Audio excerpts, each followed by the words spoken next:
Hello. It is Kirsten's Sobriety Bestie. I am here to help you instantly calm anxiety without alcohol. In fact, if you go to my website, sobrietybestie.com/roadmap, I'll give you a roadmap on how to do exactly that. Instantly calm anxiety without alcohol.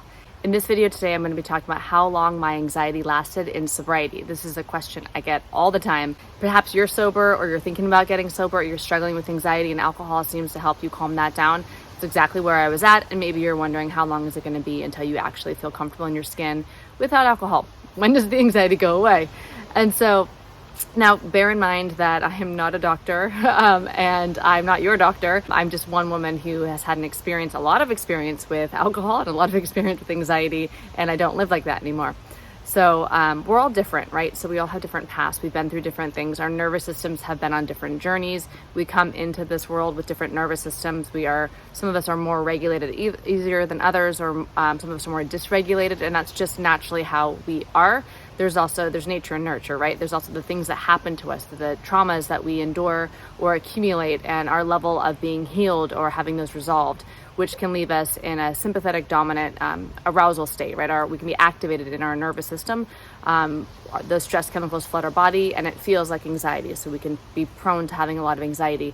The great thing about alcohol, which I'm sure if you're watching this video you already are very well aware, is that it calms us down, right? It calms the anxiety down. That was definitely my experience when I started drinking at 16 years old. It was like, I was finally comfortable in my skin. It was like everything that I wanted. And so alcohol for sure for me, and let me know in the comments if this is your experience too, right? Share it with the community. Alcohol made me feel comfortable in my skin. It gave me everything that I wanted. I finally felt relief, and it calmed the anxiety. It was self-medication. Like I was medicating myself. I was already anxious, and the alcohol calmed that down. And so then in getting sober, I was faced with not only what I like to call like early sobriety anxiety, my unaddressed traumas, right? And also though, the fact that I was already anxious before I even started drinking, that I didn't actually know how to regulate myself without alcohol. So that was where I was at. And so where you're obviously going to be different than where I was at, right? So I don't know how long it's going to take for you. Also, I didn't have a lot of tools back then. Like I got sober in 2009, so I didn't know. People weren't really on YouTube making videos and being honest about alcohol and anxiety at all. Like people weren't really talking about it back then. So it took me a while to figure everything out, which is why I'm so glad you're here, because I hope I can put some of the pieces together for you faster so that you can get free faster than I did. Now again, remember at my website at sobrietybestie.com/roadmap, I will give you like my instant way to get out of anxiety without alcohol. So for me, what I did is I did a bunch of things, right? So when I first got sober, I went to rehab, and I learned some tools and tricks there, right? I learned about that I had a problem with alcohol and that it wasn't safe for me to drink. I was also coming off of 2.5 years of benzodiazepines, so Klonopin, and that took a bit to also come off of and get my body and my nervous system back to homeostasis, as they called it. So I spent my first 30 days of sobriety in rehab, and after that I started practicing things like meditation, mindfulness. I was already doing yoga, but I started doing more yoga. So I started being attracted to things that would actually calm myself down, right? So all these practices were slowly building up and helping me regulate a little bit. I was also on 2 medications the first year of my recovery that they put me on after getting off of Klonopin in rehab. So I was on Neurontin and Trazodone. And this is not like a recommendation. This is just like literally what I was on in 2009 and 2010, like that first year that I was sober.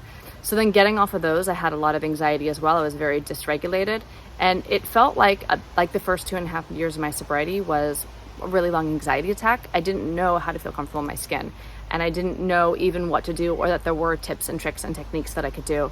So what I needed to do was I needed to learn how to be with my body.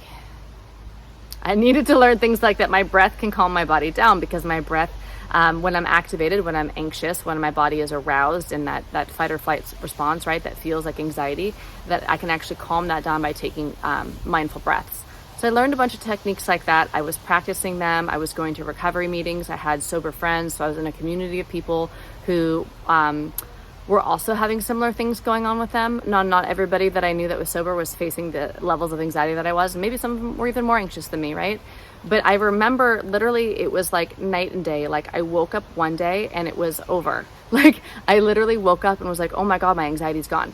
it was wild. Like it was almost like the way I describe it to like a lot of my students and my clients is it was like I was chopping a tree and like whacking at that tree with all these things that I was doing with the time that I was sober and not drinking, with practicing different things like meditation, mindfulness, journaling, being honest with my feelings, sharing my story, like in recovery meetings.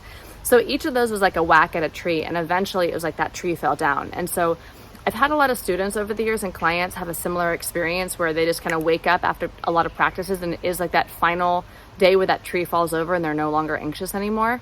But that's not everybody's journey, and some of us are always going to be a bit anxious, right? Because there's also some of us are just naturally more anxious than others. We're naturally not as regulated, or it's more difficult for us to regulate, or we're neurodivergent, right? So we have some other neurodevelopmental conditions that might actually have us be more dysregulated than somebody who's neurotypical or doesn't have those experiences, right? It doesn't have that neurology.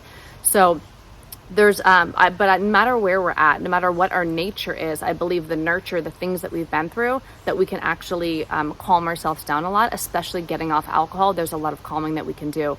So literally for me, so how long was it until I felt that my anxiety was gone in sobriety? It was 2.5 years. It was 2.5 years. And I think with anybody who had, like if I had the tools that I have now sooner, I would have gotten free a lot sooner, I believe, because I would have known what to do. So I do think it's about practicing tools that actually make sense. We know a lot about neuroscience now. We know a lot more about the brain right now. So there are a lot of things that we can do. I explained it all in my roadmap too, if you get that. And so, yeah. And I remember like my last anxiety attack, like on this topic, my last anxiety attack was about a week before that. I didn't even know why I was freaking out. I was literally at work one moment, and then I had an anxiety attack at my desk. I was very embarrassed, as you can imagine, and I grabbed my phone and ran out of work and excused myself, and I went out and cried outside. I tried to find like this little area outside of my office to like go cry. And I called my sponsor and I told her I was freaking out at work. And it was really frustrating, to have all that anxiety and not really know exactly why I had it or not understand it. And some of it makes more sense now in hindsight. Now that anxiety attack that I'm talking about was in 2012. So it was quite some time ago, like over a decade ago, right? So with hindsight, I can kind of see where some of it made sense. But the important thing I also want to say to you is that we don't need to know why we're anxious in order to heal our anxiety. We can actually, the tools and the principles work. Like something that's really good besides the breathing that I mentioned is closing our eyes and bringing our mind into our body and noticing where we feel the sensations inside of our body. That to me was a super helpful way to heal and to rewire myself, right? Is to take my mind off of those anxious thoughts by putting them on the sensations inside my body. Another thing that I did that was super helpful in the beginning, like I met this guy.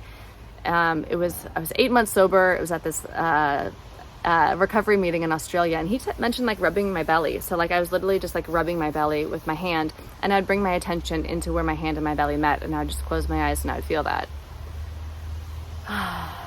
Go ahead and do it right now if you want. And really what it does is it just brings our mind into our body, out of those thoughts, out of those anxious feelings, and it starts to bring us into the moment where we start to get some relief. It makes it physical. We do something to make it physical. So there's all these things like that I practiced. And then finally, 2.5 years sober, I had my last anxiety attack. And then about a week later, I woke up and I just felt different. Like it was like my nervous system shifted. I was no longer in that like constant activated state, that constant aroused state, like hypervigilant or it's really arousal is what it is. But, I obviously called it anxiety back then. You probably call it anxiety too. And I've only had one anxiety attack since then. It was a couple of months later, unfortunately. And just to be like super honest with you, right? Unfortunately, a couple months after that, I got sexually assaulted and I had an anxiety attack at that experience. And I haven't had an anxiety attack since that. And I think that is, and I haven't been sexually assaulted since then, and I haven't had an anxiety attack since then. And both of those events were over a decade ago. So I do think it's possible. I do really believe that it's possible for us to get a lot of freedom around anxiety, especially if we're looking at ways to calm our anxiety without alcohol, or if we're sober and we need to be sober, right? Because maybe drinking isn't safe for us and we realize that. We want to have a new relationship with our inner world, with our anxiety, our arousal. I do believe there's a lot of freedom available for us and freedom available for you. So that was my answer to a question I get so often from people like you out there. If you have another question for me or a question that you'd like me to answer, put it in the comments below, and maybe I will answer your question in a video. So I hope you're having a beautiful day out there, and I wish you lots of inner peace and freedom.